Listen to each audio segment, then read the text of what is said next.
O caminho está praticamente livre para um ataque ao avião. Depois da saída dos passageiros, as únicas pessoas entre o sequestrador e as forças especiais são agora os tripulantes. Os espanhóis estão prontos para entrar e pôr fim ao sequestro pela força. Na torre de controle, o embaixador português em Madrid está a fazer tudo para travar uma intervenção armada.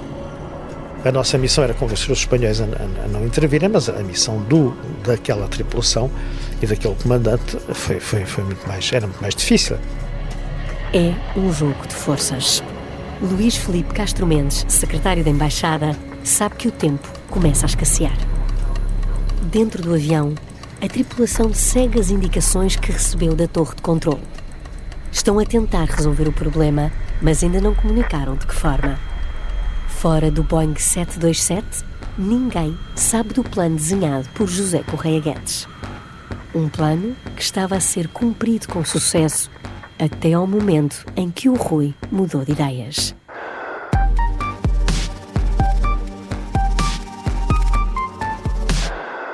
Estamos já na madrugada de 7 de maio de 1980.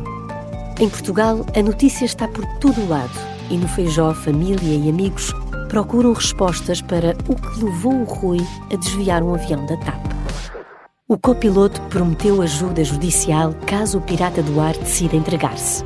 Rui acedeu a libertar todos os passageiros, mas no momento em que ia entregar a arma, hesitou. E agora ameaça acabar com a própria vida. Bem, há uma coisa que vos posso contar desde já.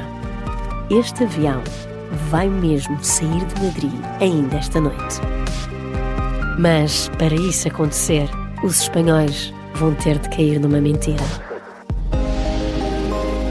Este é o Piratinha do Ar, uma série para ouvir em 6 episódios, faz parte dos Podcast Plus do Observador.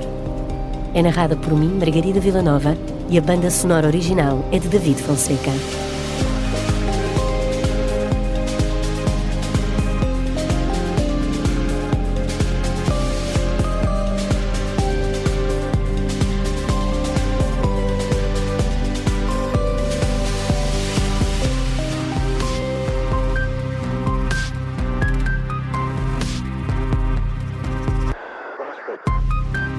Episódio 5 – A Grande Mentira.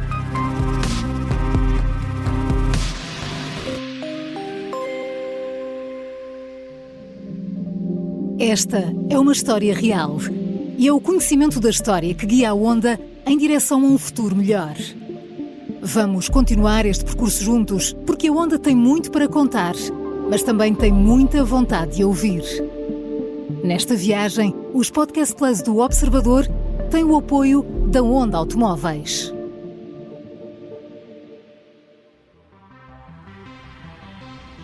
Rui está a chorar. Tem apenas 16 anos. Já passa das 3 da manhã e vê-se noutro país. Está a centenas de quilómetros de casa dos pais e do quarto onde sempre dormiu. De repente, percebe a loucura em que se meteu. Está dentro do cockpit de um avião comercial, com uma arma na mão e sem qualquer escapatória. Apercebe-se de que não tem saída e que as coisas para ele vão acabar ali. O copiloto não quer acreditar que Rui está pronto para um desfecho dramático. José Correia Guedes também já está de lágrimas nos olhos. Aí começa eu a chorar também, né? Estás maluco, pá, miúdo, bonito, inteligente, com uma vida inteira pela frente, estás a fazer um disparate, mas isto resolve-se, estás tretas, dá-me cá a porcaria da bala. Pá. O Rui fez tudo o que lhe foi pedido, mas receia que José Correia Guedes não consiga cumprir com as promessas. O copiloto insiste. Não há nada que justifique aquele fim. É preciso enfrentar os problemas, mas tudo vai acabar por se resolver. O pirata continua nervoso. Está de lágrimas nos olhos. Sabe que aquele piloto fardado que está à sua frente e que começou por lhe perguntar o nome quando tinha uma arma apontada é a única pessoa com que pode contar agora. O piratinha resiste, mas escolhe confiar.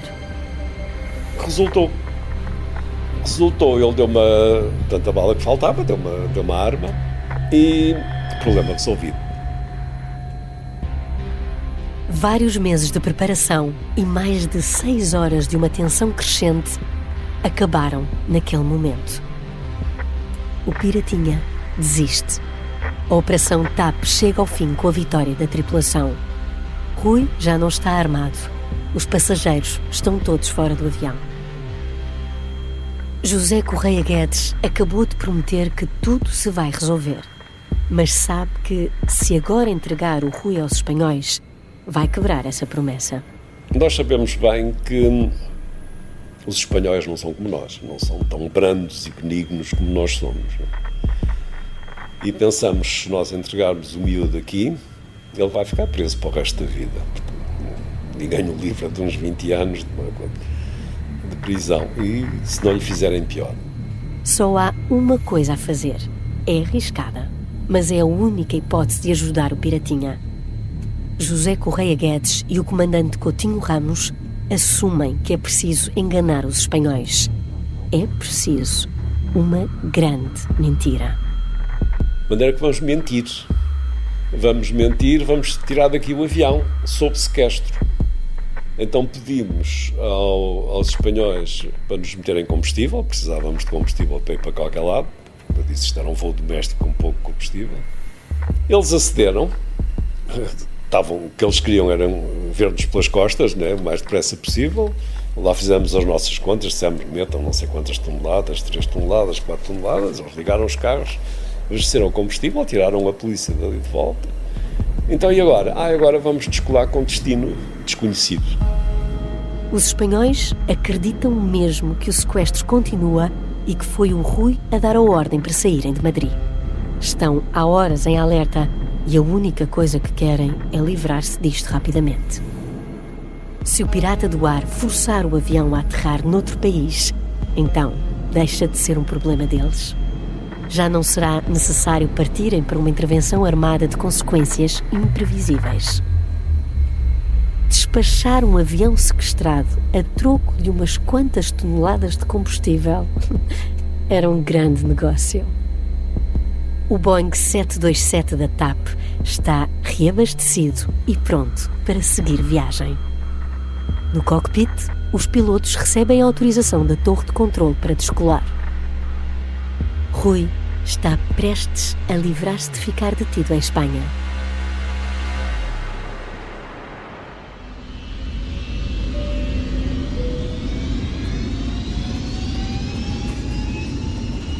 O avião está novamente no ar. Agora, voa apenas com a tripulação e um único passageiro. Mas, tecnicamente, este voo ainda está sob sequestro. Está na altura de desfazer a grande mentira. Logo a seguir à descolagem, então dissemos, olha, o sequestrador entregou-se e nós, já que estamos a voar, vamos aterrar em Lisboa. Boa viagem. O Boeing 727 está quase a deixar o espaço aéreo espanhol. Na torre de controle, o embaixador João de Sá Coutinho e o secretário Luís Filipe Castro Mendes respiram finalmente de alívio. Nós conseguimos realmente resolver o problema sem intervenção militar, sem chacina, sem matar o jovem. Duas coisas a sublinhar. Primeiro, a habilidade do embaixador em convencer as autoridades espanholas a não intervirem da maneira violenta e, enfim, normal nestas situações, a não fazerem essa intervenção, e da parte do comandante do avião. A habilidade que ele teve também em convencer o miúdo a deixar as armas, deixar sair os passageiros. A mensagem sai da torre de controle e chega também a Portugal. O governo é tranquilizado. O assunto está resolvido. Francisco Sá Carneiro desfaz o gabinete de crise. Sai acompanhado pelos ministros dos Transportes e dos Negócios Estrangeiros. Com a mão esquerda no bolso da gabardine e a mão direita a segurar uma pasta, o primeiro-ministro é entrevistado por uma equipa de reportagem da RTP que aguardava por ele ao fundo das escadas do edifício. Antes de entrar no carro, Sá Carneiro comenta o fim do sequestro e tranquiliza o país. Como sabem, os passageiros já saíram todos, mesmo o vice-cônsul da Suécia, que tinha ficado voluntariamente, também já saiu, de maneira que aguardamos agora o regresso do avião e esperemos que as coisas se passem bem.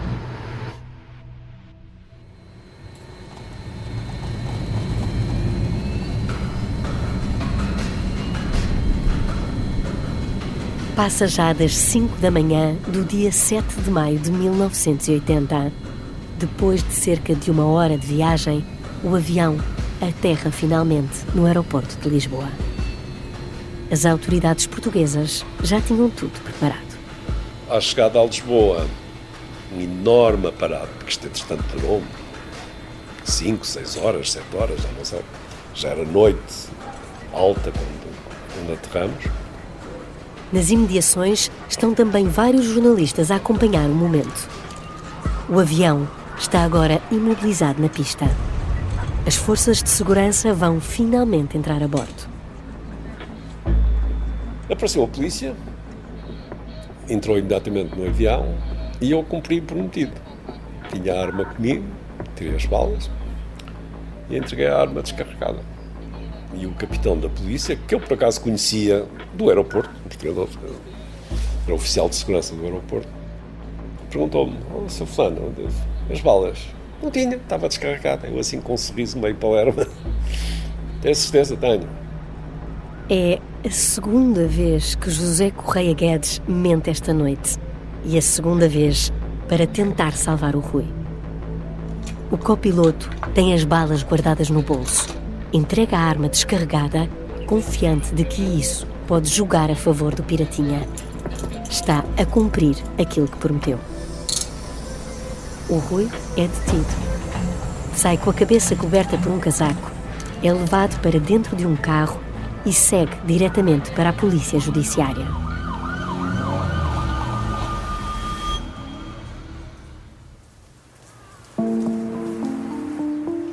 Mas a noite ainda não chegou ao fim no aeroporto de Lisboa. É preciso esclarecer tudo o que se passou. Como é que este sequestro foi possível? E como é que foi resolvido pela tripulação? A TAP e os responsáveis pela segurança procuram respostas. A seguir a estas coisas, há sempre aquilo que se chama um debriefing de segurança. E são convocadas todas as autoridades relacionadas, quer com a companhia, quer com a segurança do aeroporto. Diretor do aeroporto, presidente da companhia, comandante da polícia, comandante dos bombeiros. E dá-se esse debriefing. À volta de uma mesa, a tripulação e as chefias do outro lado. Muito bem, correu tudo muito bem, parabéns, problema resolvido. Todos estão aliviados com o desfecho do sequestro. Mas José Correia Guedes sabe que tem um problema. O caso ainda não terminou. Afinal, ele ainda tem as balas que estavam dentro da arma do sequestrador. E eu, pois, ponho as balas na mesa. Põe aqui as balas. E agora? Pensando eu ingenuamente que... Pronto, nós ficamos com isso, o problema está resolvido, não vamos pensar mais no assunto. Aquilo que eu ouvi foi: José Guedes, você vai ter que ficar com as balas. Foi você que negociou, faça-nos o que quiser. O piloto não acredita no que está a ouvir. Esperava apoio ou até uma partilha de responsabilidades pelas ações que tomou. Mas não é isso que acontece.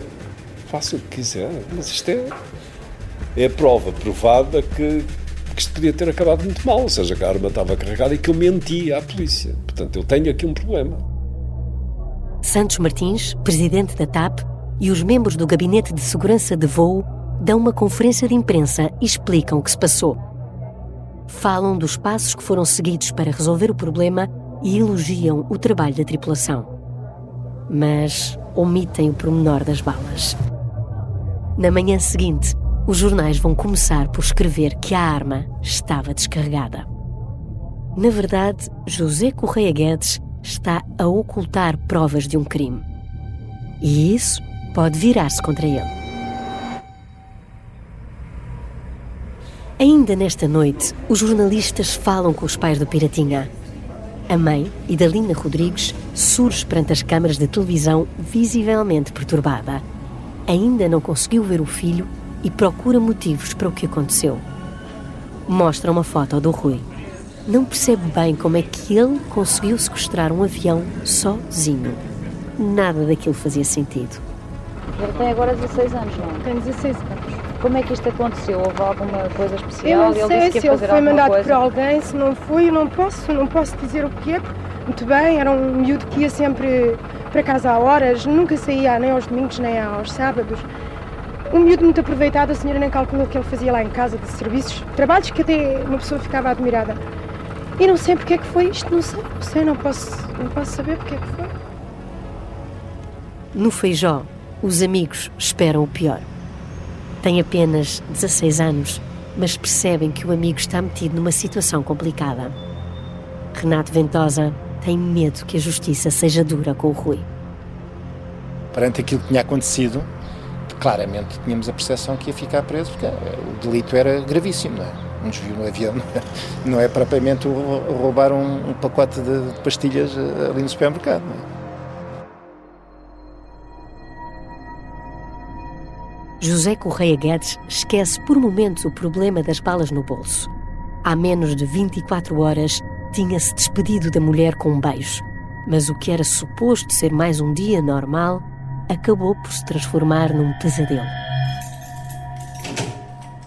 Já é de manhã quando chega a casa em Carcavelos. Reencontra-se finalmente com Lourdes, que tinha passado aquela noite sem dormir. Minha mulher, num sofrimento este tempo todo, como vocês imaginam, estava a ser transmitida em direto pela rádio, colegas a telefonarem lá para casa, a oferecerem-se para ir para lá, fazer-lhe companhia, ela com um bebê pequeno. Já em casa e em segurança, José acalma Lourdes. Mas o piloto sabe que tem ainda uma promessa por cumprir. Durante o voo de regresso a Lisboa, jurou ao Rui que assim que chegasse, iria ligar à mãe do jovem pirata. E foi o que fez, mas não esperava a reação que surgiu do outro lado. E atendeu uma senhora do lado de lá, isto é uma conversa de loucos, né? Alta madrugada, olha, o meu nome é José Guedes, sou piloto da TAP, e o seu filho acaba de me assaltar o avião e está preso. A senhora levou um choque, um morro no estômago, na cabeça, o que queira. A senhora entrou em choque e ainda me disse uns insultos, ainda largou para lá uns insultos, está aí bêbado, qualquer coisa assim deste género. Idalina Rodrigues já sabia o que se passava, mas nunca achou que um dos próprios pilotos daquele voo lhe ligasse pessoalmente e desligou-lhe o telefone na cara. Não sabia que tinha acabado de falar com o homem que salvou a vida do filho naquela noite. Quem não acompanhou o sequestro do avião da TAP em direto pela televisão ou pela rádio, acorda agora com a notícia em todos os jornais. Novato pirata do ar pede a primeira 10 noite fora milhões de casa dólares. levou Avião até da Madrid. TAP assaltado, regressa jovem de 16 anos. Era uma rende-se. vez um pirata do ar.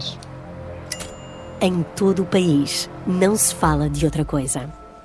Os jornalistas investigam o caso. Entrevistam familiares, vizinhos e amigos do Rui na tentativa de procurar respostas para o que acaba de acontecer.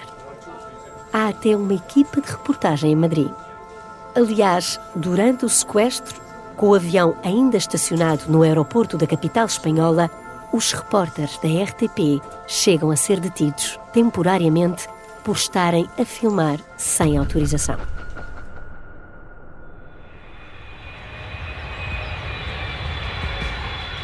Esses mesmos jornalistas acabam por fazer o voo de regresso a Portugal com os passageiros que dormiram o resto da noite num hotel junto ao aeroporto.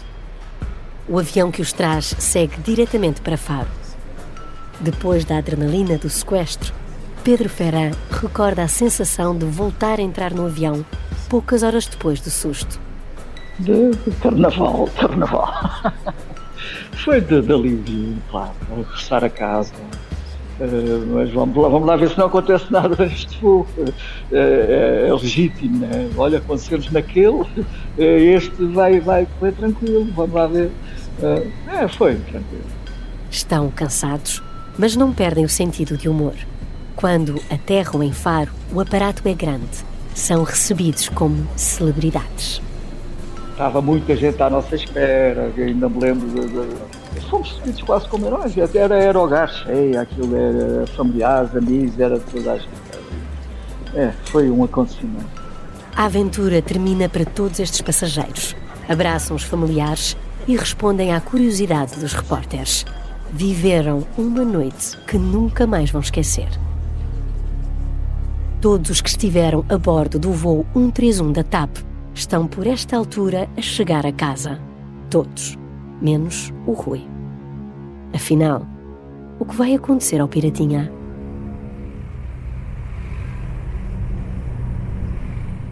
Ainda durante a madrugada, nas declarações que deu à RTP, o primeiro-ministro Sá Carneiro falou pela primeira vez sobre os próximos passos da Justiça.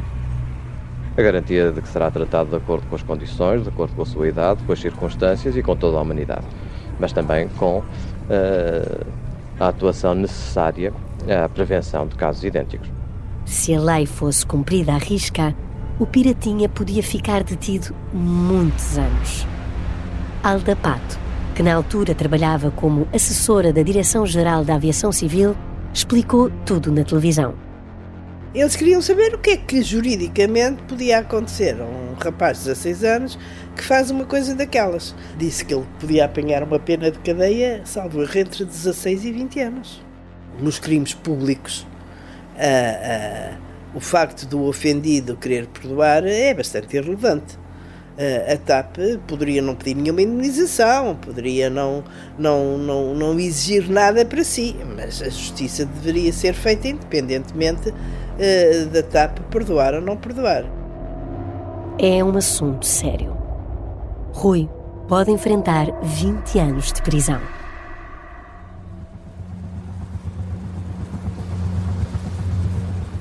O Piratinha está detido na Polícia Judiciária. É ouvido pela primeira vez pelas autoridades e, neste dia 7 de maio, Rui responde perante o juiz de instrução criminal Francisco Rocha Moreira. Explica que nunca tinha estado preso nem nunca tinha sido julgado. E é a única coisa que consegue dizer. Rui ainda não tem advogado. Está acompanhado por um representante oficioso nomeado pelo Estado. Alega que está demasiado nervoso para falar sobre o que aconteceu. Mas o juiz faz questão de lhe mostrar que, mesmo que fique em silêncio, o processo vai avançar rapidamente. Comunica-lhe que vai ordenar à Polícia Judiciária que identifique e recolha os depoimentos do comandante, dos tripulantes e dos passageiros. Mais, decreta que seja feito um exame à arma apreendida. E pior, manda o Rui para uma cela. O Piratinha foi detido em flagrante delito e, devido à gravidade dos crimes, tem de ficar em prisão preventiva. O Rui precisa urgentemente de um advogado.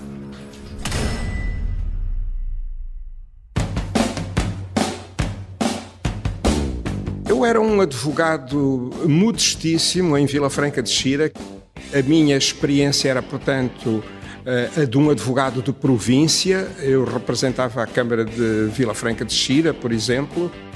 Tinha muitos processos de divórcio, de arrendamento, nomeadamente processos em que os meus clientes trabalhavam na TAP. Porquê?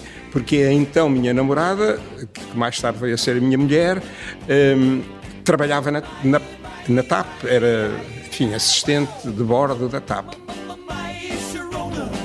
Eu tinha apenas 2 anos de advocacia, posto que os anteriores 4 anos, desde que me havia licenciado, eu desempenhei as funções de inspetor da Polícia Judiciária, num tempo já muito distante, quando os inspetores eram agentes do Ministério Público.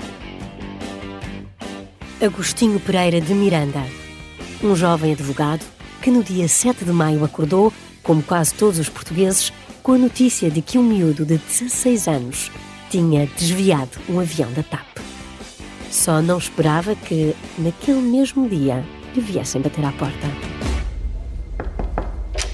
Na altura, vinha a Lisboa uma vez por semana e calhou, curiosamente, que no dia a seguir ao do desvio do avião, era o dia em que eu estava em Lisboa durante a tarde e apareceu-me subitamente no escritório a mãe e o pai do que viria a ser designado pelo Piratinha, do Rui Rodrigues. Alexandre e Dalina Rodrigues estavam desde o início da manhã à procura de um advogado. Foi-lhes recomendado o nome de Agostinho Pereira de Miranda por ter trabalhado na Polícia Judiciária e por ter sido advogado de vários trabalhadores da TAP. Querem muito contratá-lo, mas há um problema. Não têm como pagar. O que eu me lembro é 2 pessoas totalmente destroçadas.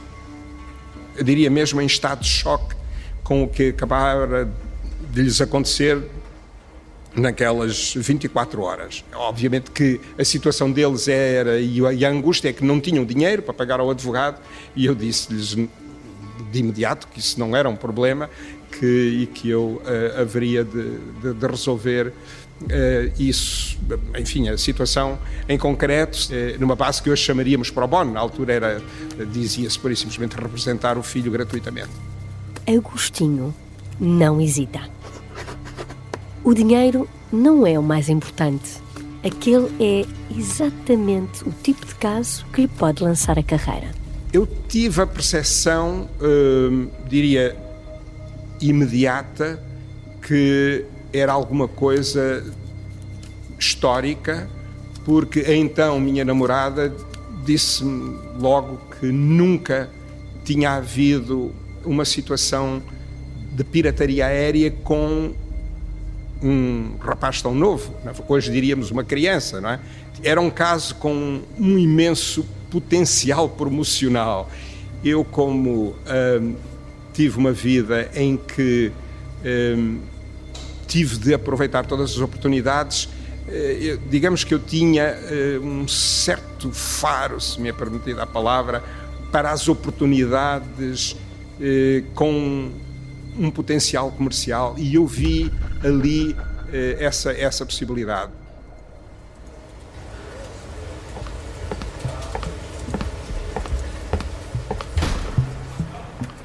Pereira de Miranda não perde tempo. Sai do escritório e dirige-se à Polícia Judiciária para conhecer o seu novo cliente. E encontrei o Rui Rodrigues com uma boa disposição e extremamente articulado. Foi fácil de compreender que era uma pessoa de inteligência acima da média e enfim, não foi nada difícil a nossa comunicação. Desta primeira conversa, o advogado ouve as explicações do Rui e começa logo a preparar a defesa. Por esta altura, depois de dormir umas horas, José Correia Guedes não tem ainda a noção do problema em que se meteu por querer ajudar o Piratinha. Mentiu às autoridades. Afirmou que a arma usada para cometer o desvio estava descarregada e ainda guardou as balas no bolso. Correia Guedes continua a achar que fez a coisa acertada. Foi essa intervenção que permitiu resolver todo aquele impasse e acabar com o sequestro. Mas quando vai finalmente falar com o pai, que era juiz do Supremo Tribunal de Justiça, o que recebe não é um aplauso, é uma reprimenda. Claro que ele sabia que estava a acompanhar aquilo, o país inteiro estava a acompanhar esta história através da rádio. E no momento em que eu estava à espera que o meu pai ficasse orgulhoso do filho que tinha resolvido um problema enorme, acontece exatamente o contrário. Quando eu lhe contei a história das balas e da mentira, em que ele me diz: mas tu só fazes disparates. Quer dizer, eu sinto-me novamente com 14 anos, quando ele me dizia que só fazes disparates. José Correia Guedes não se livra de um sermão do pai por ter escondido as balas. Ao fazê-lo, está a ocultar provas e pode ter de responder à justiça por isso. Só há uma coisa a fazer. Pedes para falar com o inspetor que tem o caso, que está a tratar do caso, e explica-lhes o que aconteceu. E pode ser que tenha sorte. Pode ser que tenha sorte. O piloto da TAP entra no carro e segue rapidamente para a judiciária. Pede para falar com o inspetor responsável pelo caso e conta-lhe tudo. Só não estava à espera daquela reação. O senhor começou-se a rir. Eu pensei, está-se a rir porquê? A gente já sabia tudo. E depois é o que eu pensei, bem, eles devem-lhe ter dado um par de estalos e ele contou tudo e mais alguma coisa, a negociação toda.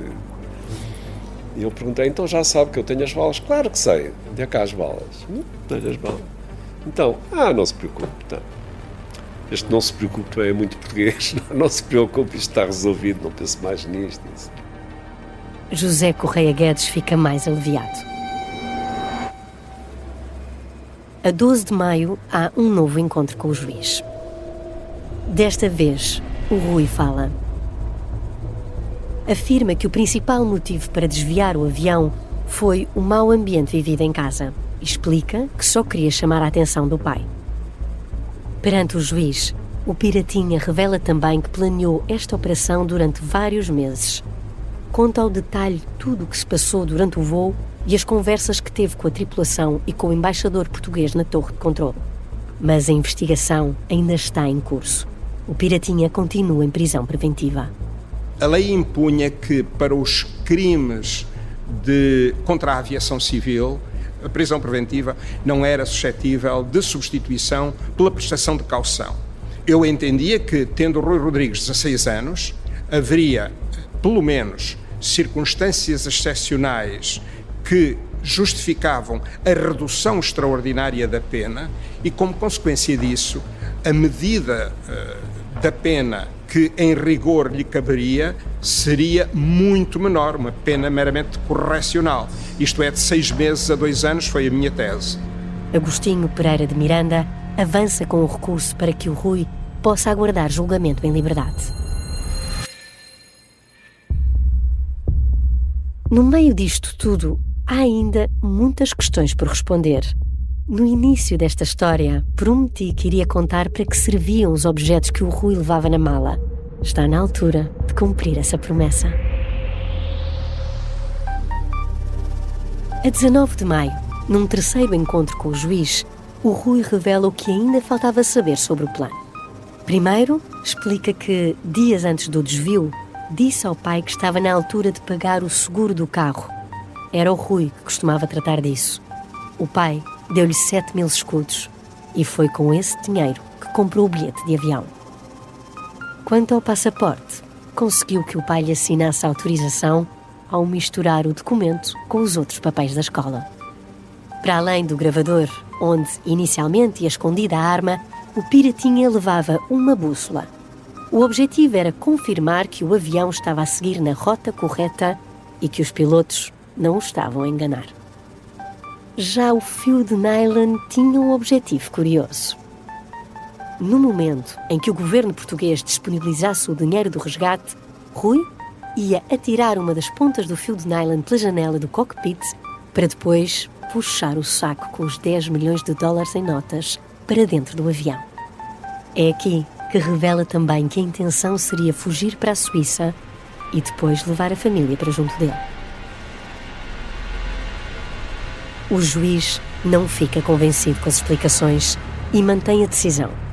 O Rui vai continuar em prisão preventiva. Depois dos interrogatórios ao Piratinha, o juiz entende que, além dele não estar arrependido, ainda se considera um herói. Os pais ficam em choque ao perceberem que o Rui não vai ser libertado tão cedo. E as coisas ainda vão piorar.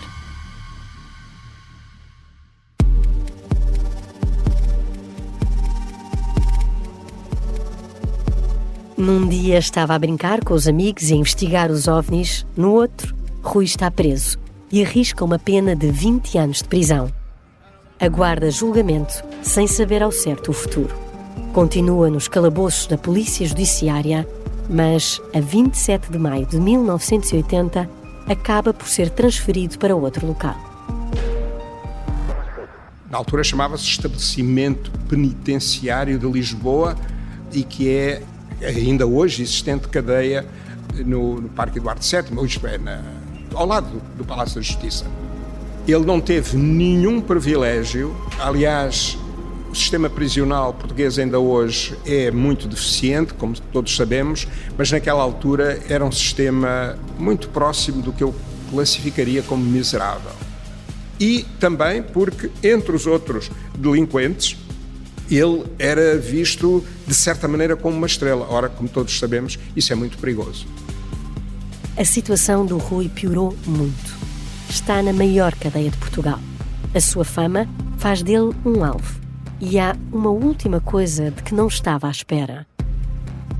Todos os dias tem de se cruzar com um dos criminosos mais temidos do país. No próximo episódio, Rui não passa despercebido entre os prisioneiros. O pirata está aqui, o pirata, mas há outros piratas piores que ele. A situação do piratinha agrava-se na cadeia. Ele não estava nada calmo, pelo contrário, aliás, e ele estava num processo de perturbação cada vez mais acentuado. E o Rui pede para falar com o copiloto. Vai falar com o rapaz, vai ver o que é que ele te quer dizer. Ele tem qualquer coisa para te dizer e nós queremos saber o que é que ele te quer dizer. O Piratinha do Ar é uma série para ouvir em 6 episódios e faz parte dos Podcast Plus do Observador. É narrada por mim, Margarida Villanova, e tem banda sonora original de David Fonseca. O guião e as entrevistas são de Miguel Cordeiro. A edição é de João Santos Duarte. A sonoplastia é de Beatriz Martel Garcia.